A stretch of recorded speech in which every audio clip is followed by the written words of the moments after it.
Syria, as a single state whose borders we see on the world map, essentially does not exist, and most likely will not exist in the coming decades. Theoretically, a peaceful, stable Syria with unified borders is possible if dozens of groups fighting against each other sit down at the negotiating table, create a Syrian federation, and grant each other autonomy. However, this is highly unlikely.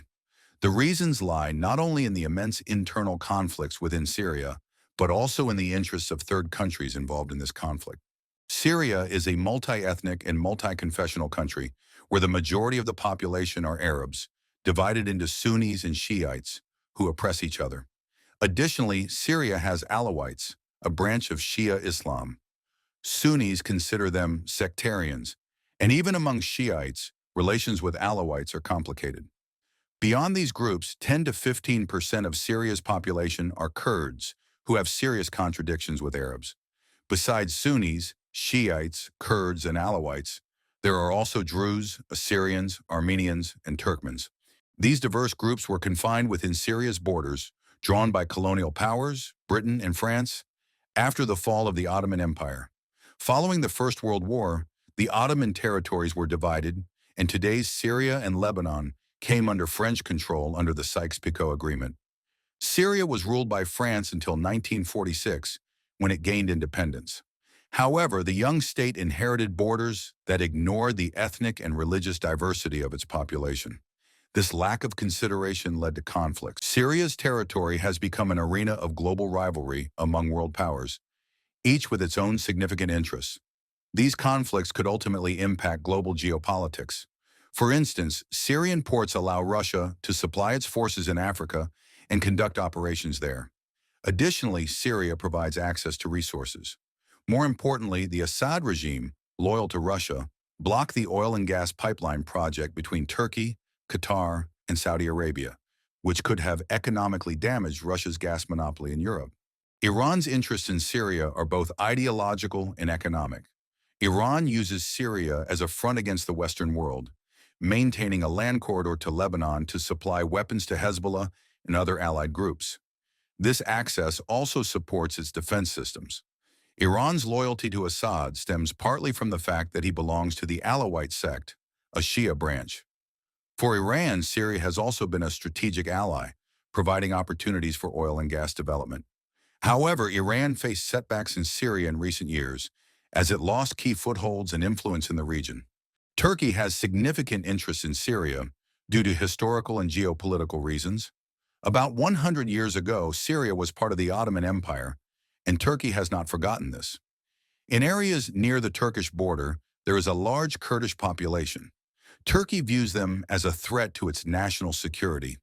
Economically, Turkey aims to become an energy hub by connecting the Middle East with Europe through a gas pipeline from Qatar to Turkey, which would provide cheap gas for Turkey and transit fees for European exports. The United States, officially fighting ISIS and al-Qaeda in Syria, has broader goals. The U.S. supports the Kurdish-led Syrian Democratic Forces, SDF, which have fought against Assad, Iran, and ISIS. U.S. control over key oil and gas fields in Syria prevents Iran and Russia from accessing them. Supporting the Kurds also helps counterbalance Turkey and maintains a degree of stability in the region. Israel's interest in Syria is primarily its own security. Since declaring independence in 1948, Israel has been in conflict with Syria, which has never signed a peace treaty. Syria lost the Golan Heights to Israel during the war. Despite public hostility, Israel and the Assad regime had certain agreements. When Assad fled Damascus, Israel began bombing the remaining Syrian military infrastructure to prevent advanced weaponry from falling into the hands of radical groups near its borders. For many Syrians, the loss of the Golan Heights is a severe trauma they are not ready to forget. This historical context also underpins the ideological aspects of the Middle East conflicts. I've listed the main external players in Syria, but internally there's the Syrian Arab Army, the largest and most well-equipped force, which capitulated surprisingly without significant resistance in just 11 days. Technically, Assad's army appeared powerful on paper, but it suffered from severe corruption and inefficiency under his dictatorship. Billions of dollars were invested by Russia and Iran, yet the military institutions collapsed due to internal decay. Corruption, hazing, and low morale prevailed, making it an ineffective force. Soldiers lacked any motivation to defend the regime, which was riddled with human rights abuses, including alleged use of chemical weapons and the establishment of prison camps resembling concentration camps. Assad's government, despite these atrocities, found its way back into the Arab League. This raises questions about the normalization of relationships with a regime accused of such severe human rights violations. Videos surfaced showing conditions in Assad's prisons where unimaginable methods of torture were used. The Syrian civil war began when the Assad regime arrested two teenagers for anti-government graffiti, an act symbolizing the stifling secular dictatorship under Assad. Rebel groups like Hayat Tahrir al-Sham, HTS, which evolved from al-Qaeda-affiliated Jabhat al-Nusra, emerged. These groups rebranded themselves to gain local and international support. Turkey reportedly supports HTS, branding them as liberal jihadists. HTS aims to establish a Sharia-based national Syrian state free from foreign occupiers, including Russia, Iran, and the U.S. However, factions split off, leading to more radical offshoots, such as Huras al-Din. The root of Syria's problems lies in the inability of its population to find a unified path. The fall of Assad didn't bring peace but intensified infighting among rebel groups. HTS, despite its rebranding, still faces opposition from Assad loyalists, Iran-backed Hezbollah, and others, including Israel, which has strategically targeted Hezbollah's infrastructure.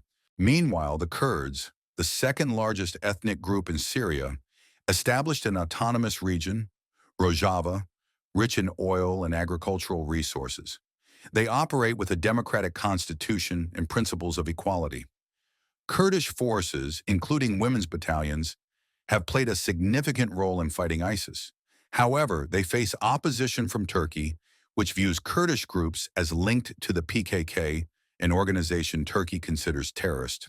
Tensions between Arabs and Kurds persist, driven by historical grievances, competition for resources, and fertile lands.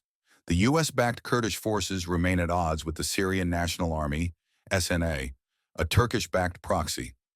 The SNA primarily opposes Assad and the Kurds but lacks a unifying ideology, making internal divisions likely. Syria's advantageous geographical position and resources have turned into a curse. The ongoing chaos involves global superpowers and radical groups vying for influence. While peace remains a dream, the likelihood of stability in Syria's current borders seems dim. It's possible Syrian Kurdistan could achieve some form of peace and autonomy, but reconciliation across the entire country seems far off. Syria's tragedy stems from generations of conflict and the exploitation of its people. Refugee camps with dire living conditions foster radicalization, creating fertile ground for extremism. While I hope for peace, the current trajectory offers little optimism. Yet I dream of being wrong about this.